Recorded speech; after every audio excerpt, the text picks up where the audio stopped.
I am Dr. Elayne Robinson Grossman, music director and conductor of Sharim Visharot Foundation, People of Song. I'm happy to be here today to speak with you. We are about to have a moving, substantive experience together with Annelise by James Whitbourn, with lyrics from Anne Frank, A Diary of a Young Girl. Why do I say this? We have a highly dramatic story which pulls us in and pulls us together. The thoughts and plight of one young Dutch girl in hiding from the Nazis is fathomable, but the thoughts and plights of 11 million people are unfathomable. 11 million is the total murdered, and these include Catholics, Roma, clerics, dissidents, socialists, communists, and anyone deemed the other. Anne does not seem like the other. She could be you. She could be me. Anne wanted life, laughter, love, and hope, just like you and just like me. How did this amazing score come to be? We need a short history first. Since the 1880s, pogroms, that is, violence by civil authorities against Jewish communities, increased in Europe, in Eastern Europe. Hitler was elected Chancellor of Germany in 1933. Nazi ideology was starting to create the Aryan ideal. In 1935, by passing of the Nuremberg laws, Jews were no longer citizens of Germany.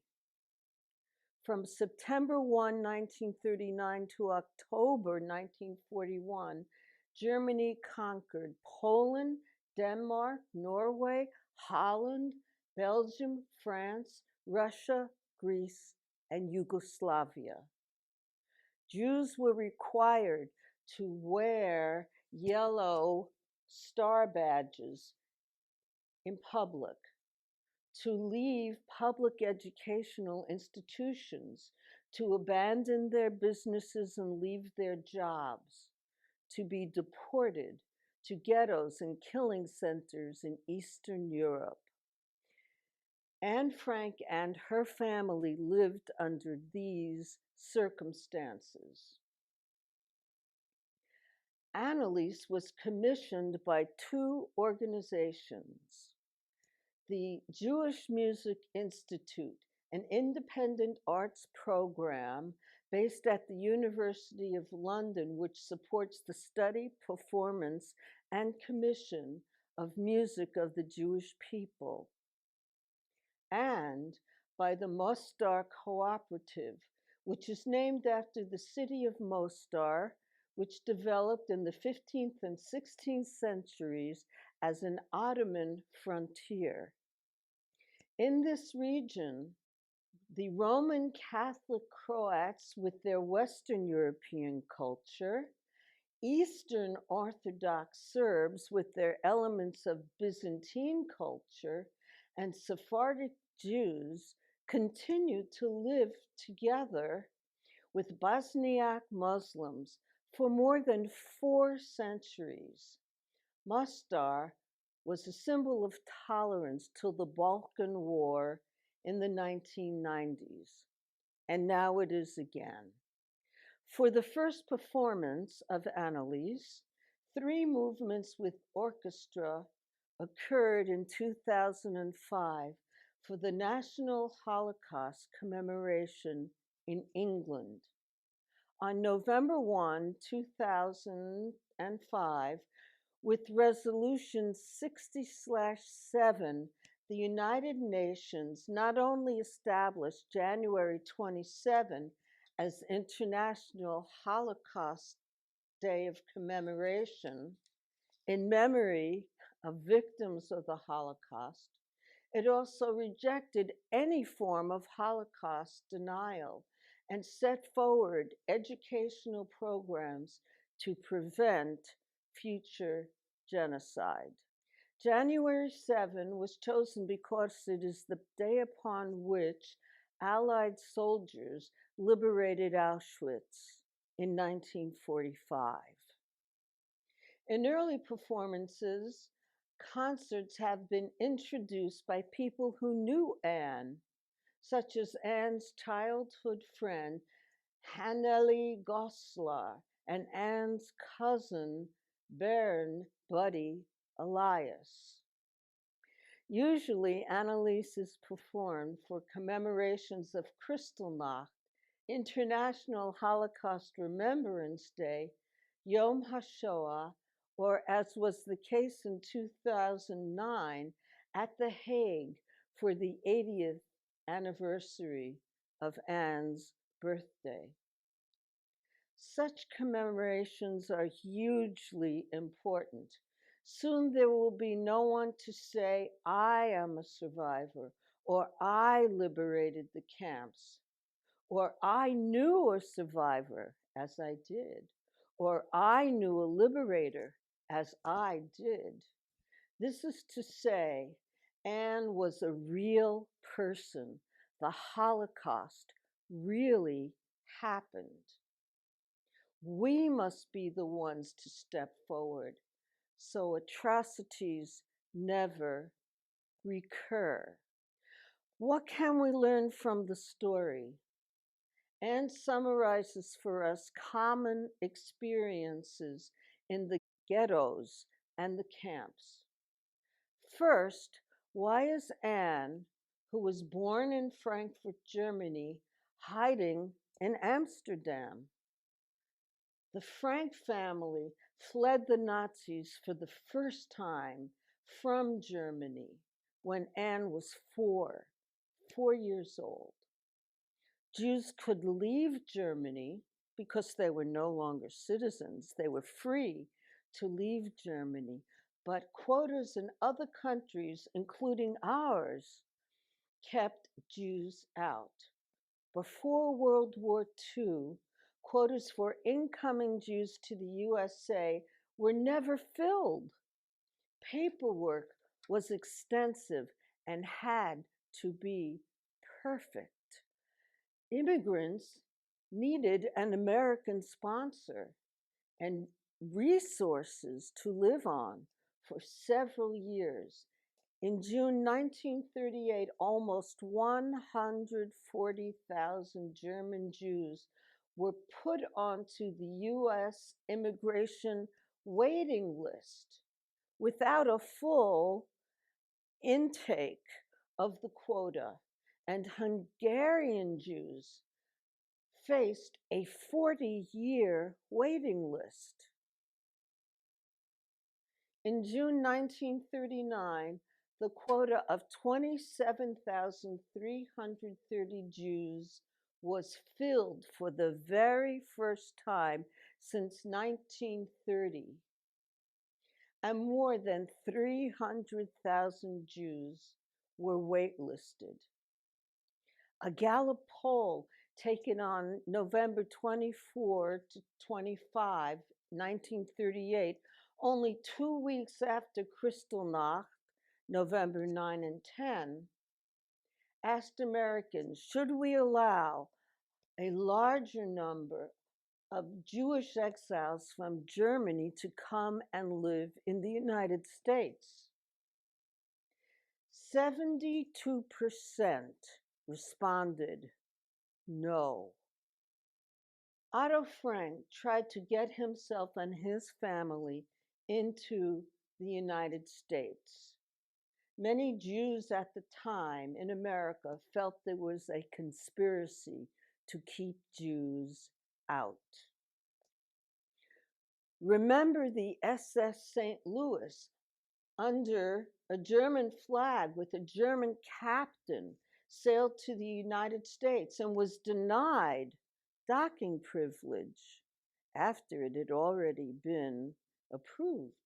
Denied docking privilege. The ship sailed on to Havana. Only 28 were allowed to disembark. The U.S. Coast Guard was ordered to shadow the ship so that no one entered Florida on the ship's return. The ship and its Jewish passengers returned to Europe. That is why the following song circulated in Europe, in the ghettos and the camps and the US. Where can I go? Tell me where I can go.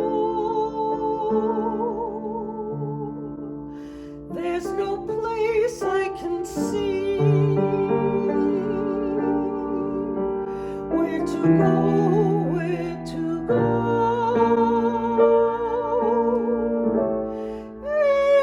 Every door is closed to me. To the left, to the right. It's the same in every land. There's nowhere I can go, and it's me who should know. Won't you please understand?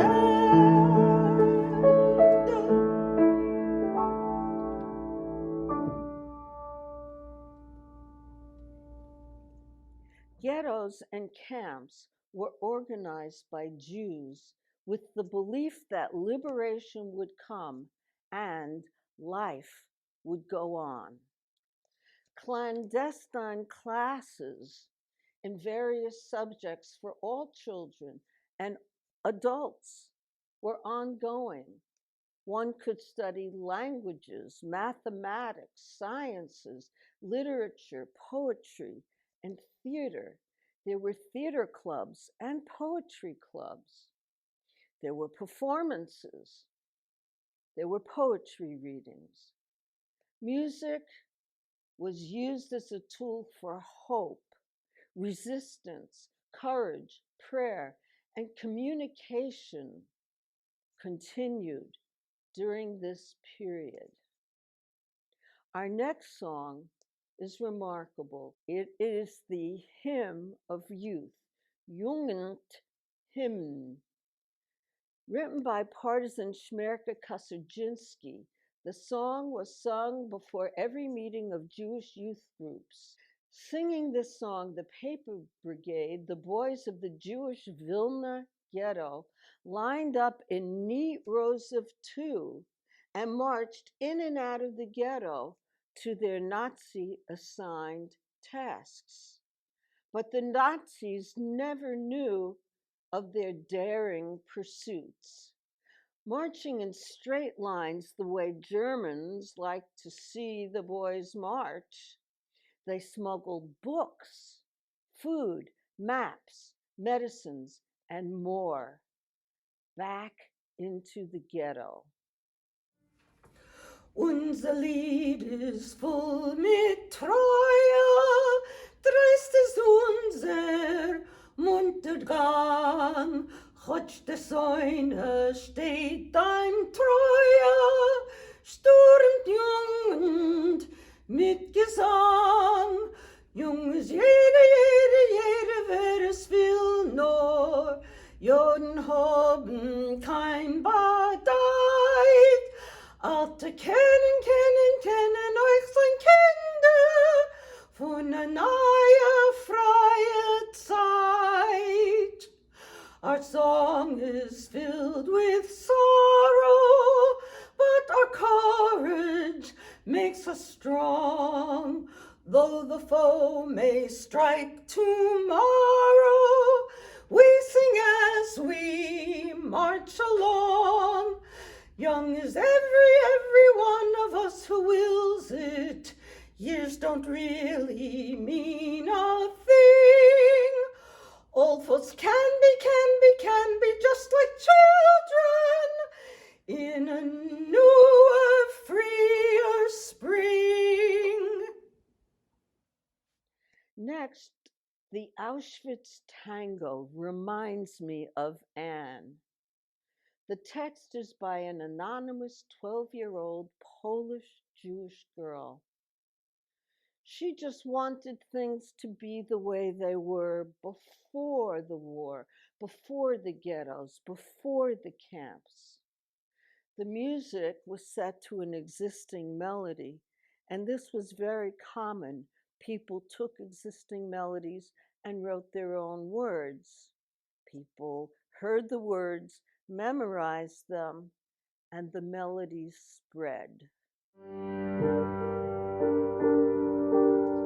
Wir haben Tangos, Foxtrotten und Melodies, gesungen und getanzt noch vor dem Krieg. Die zarte Lieder, zerklugene verbängt, haben mit Liebe unser Kopf verkriegt. Und jetzt mir Hummer, keine Schlag, kein Lieder, von jeder junge Jahren in der Stadt. Sing auf ein Mädel, ein Lieder, von Tag und Nacht im Lager in der Brot.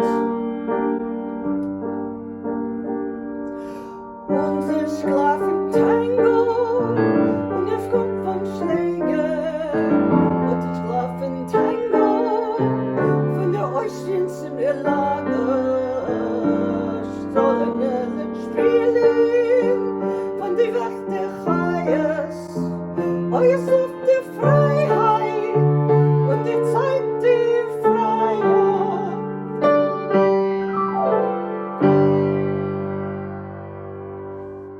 Next, we have the partisan hymn, Zognik Kain Mol, a marching song of hope and courage, which is sung till this very day. When the Germans occupied Lithuania and took it from Russia, a young writer, Hirsch Glick, found himself in the Weisse Wecke concentration camp. In 1943, Glick escaped the camp and went to the Vilna ghetto. He joined the partisans and wrote the song which I will sing now, Zog nit kein Mol mir seinen do. Never say you are on your last road. We are here. Sag nicht Himmel, als du gehst den letzten Weg. Hosch Himmel bleien, verstell im bleie Tag. Weil kommen wird noch unser höchste Bank der Show. Es wird abheugt in unser Trott, mir seinen do. Weil kommen wird noch unser höchste Bank der Show. Es wird abheugt in unser Trott, mir seinen do. Elayne Elayne by Hungarian paratrooper Hanna Senish on orders from British Mandate Palestine, parachuted into Yugoslavia to assist Allied forces in rescuing Hungarian Jews about to be transported and murdered in Auschwitz. Sanish was discovered behind the enemy lines, executed as a spy by Nazi firing squad on November 7, 1944. She refused a blindfold to face her executioners. Elayne,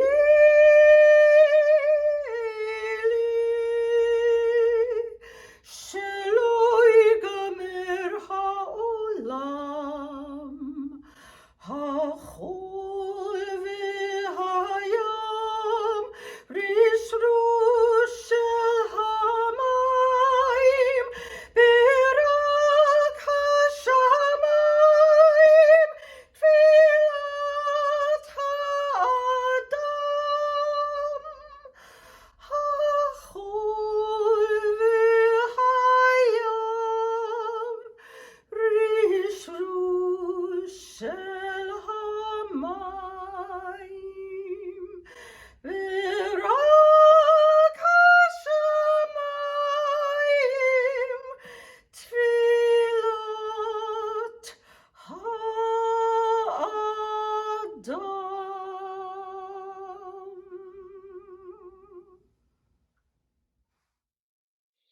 you will hear Ani Ma'amin.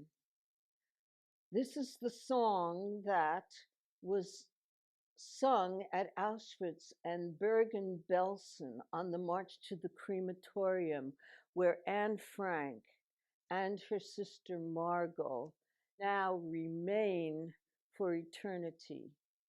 It will be sung by scholar and humanitarian Elie Wiesel. אני מאמין באמונה שלמה בביאת המשיח ואף על פי שיתממח אחכה לו בכל יום שיבוא. Holocaust scholar Rabbi Dr. Richard Leibowitz notes that for over 4 decades, Anne has been universalized. Anne is not merely a little Dutch girl or a little Dutch Jewish girl. She is the universal symbol of suffering during this era. If Anne as a universal symbol prevents other atrocities, hates, and genocide, that is good. But if we continue to consider only the universal Anne, then we are guilty of erasing the Jewishness of her culture.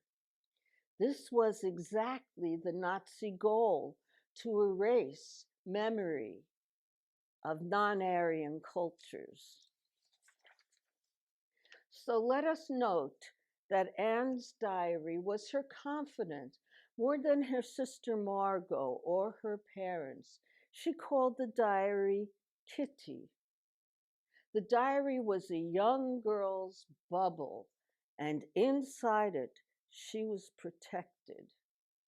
Anne's diary was de-Judaized by the public and by publishers. Many publications of the diary omit any mention of Shabbat, the Sabbath, or holy days, and other Jewish matters that appear in the full diary. Why? The more universal the diary has become, the more it is a Gentile response to the Holocaust. Consider Anne, the suffering servant. Elie Wiesel used to remind his audiences, not every victim was a Jew, but every Jew was a victim. Not every Christian was a killer, but every killer was a Christian. He would add, for Jews, our problem is the victim.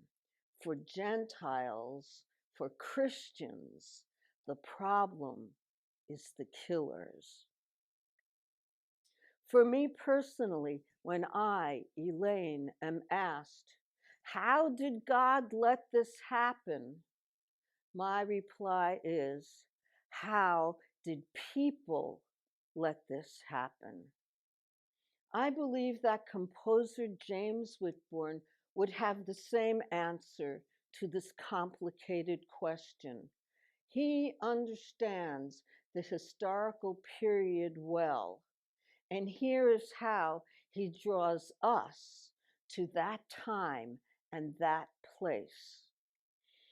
Whitbourn is intensely aware of the music of European Jews and the general music of Europe in that time. And he makes us feel real emotions with older and contemporary musical idioms. Whitbourn inspires sympathy with those who suffer. Are those Jewish instruments we here that were used in the version written for quartet and singers. What is Jewish about a violin, a cello, a clarinet, and the piano? These were instruments of the time, so Jews used them. But because Jews used them in klezmer music and string bass more than cello, we feel comfortable knowing Anne and her family. Anne is real. They are real. The atrocities were real. Fright.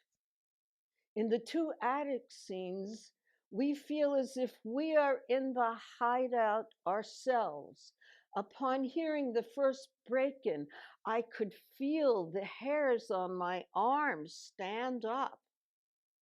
The second, fear of capture in the second break in, you will feel the violent breach of the attack and hear the shrieking cries of victims everywhere. We feel the desire for normalcy. In movement 5, Life in Hiding, we hear music evocative of the Brahms Liebeslieder waltzes. This is the way it was in a cultured pre-Nazi Europe.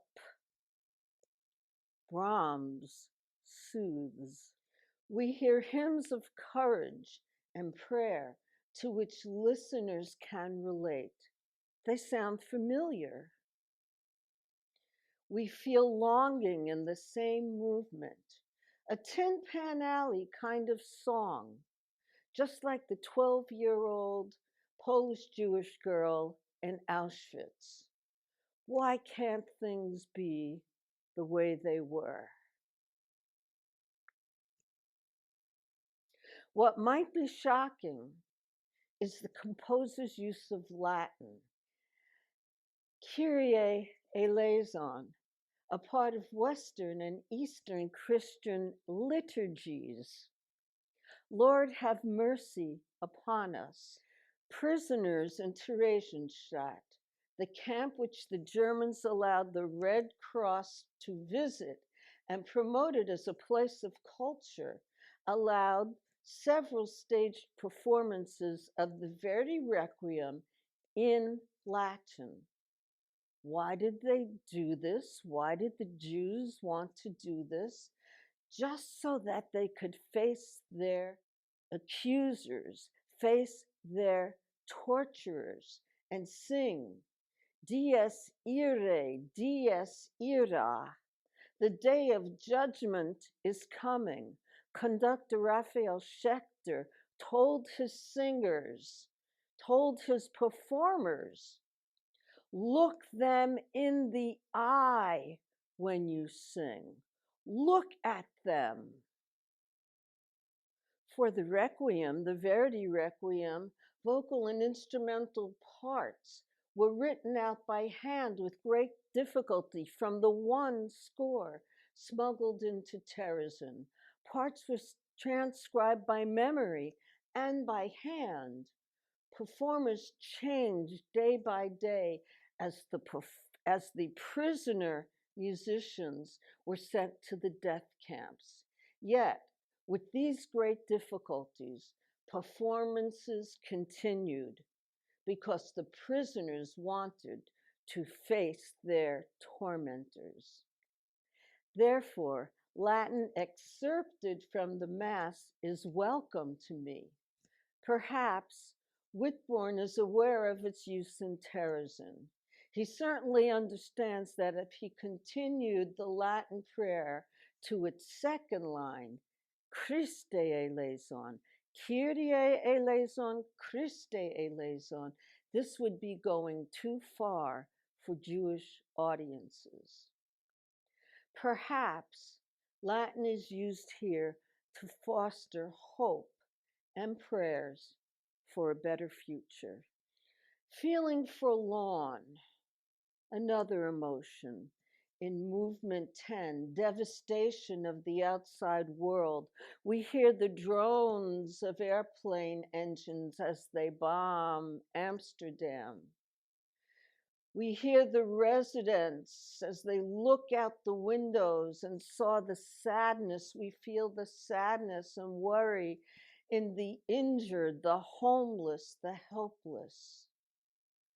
The attic residents pondered their own fate. We feel agitation in the multi-rhythmic, let me out, let me out, let me out, let me out. The anxiety of D-Day. Anne had so much marching energy. She was running through the attic. Energy was marching through her body that day as she went from room to room to room in the little attic, which housed 8 hopeful survivors. Trust. Trust is a verb, but it is also an important emotional state, important for all human relationships. Movement 9, Anne's dream. She sees herself in a dream. She sees herself looking in a mirror. She prays. She trusts in God as the Jews, just as the Jews did who went to the gas chambers and crematoria singing Ani Ma'amin. I believe in perfect faith in the coming of the Messiah, and though he may tarry, I believe.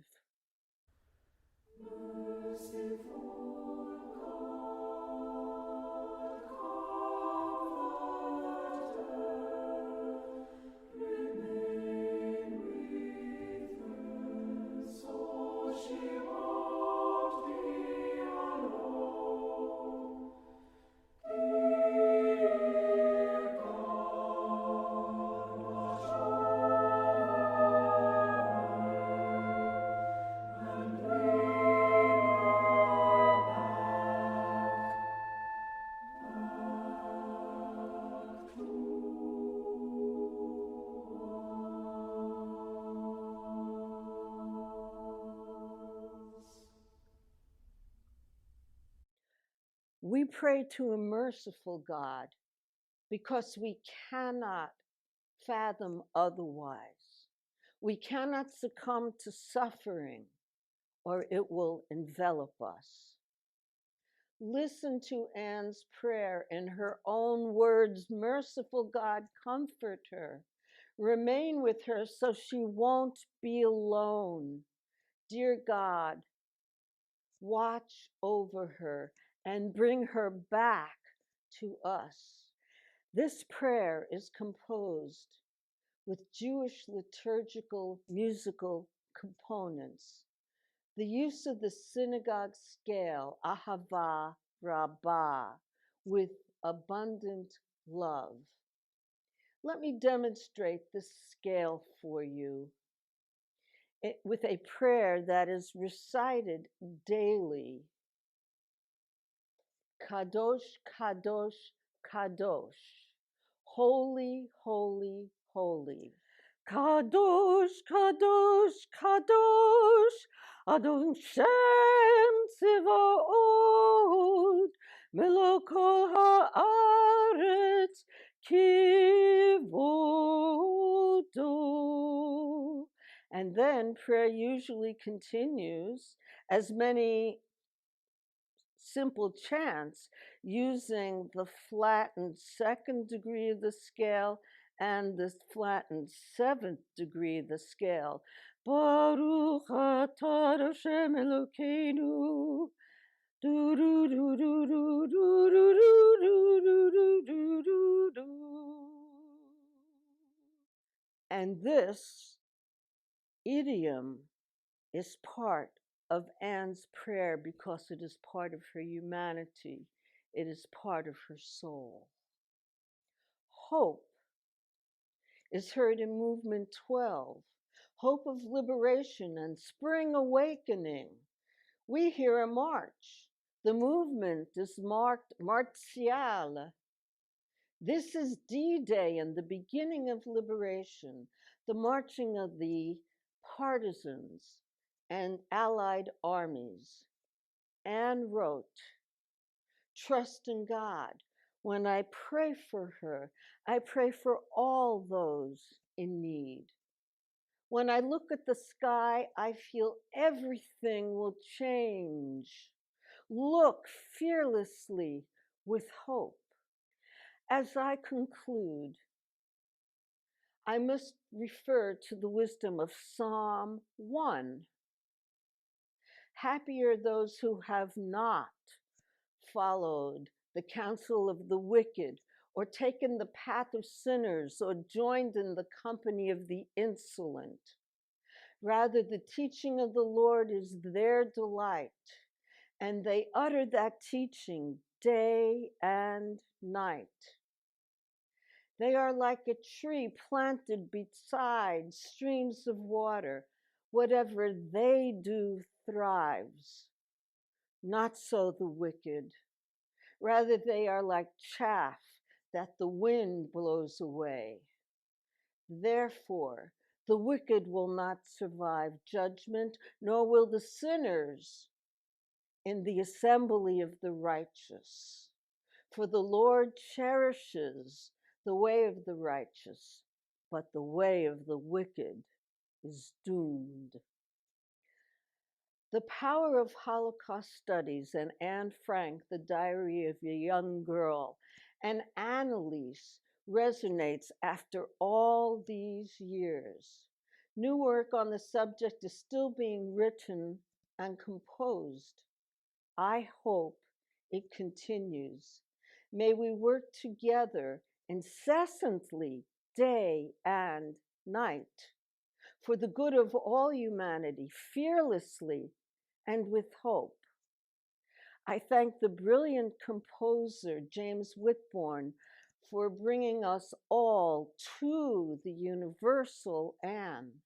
I thank Princeton Pro Musica and its brilliant conductor, Ryan Brandow, and its excellent singers for bringing us, the humanity of Anne, to us and allowing us to experience her together. Thank you for this opportunity.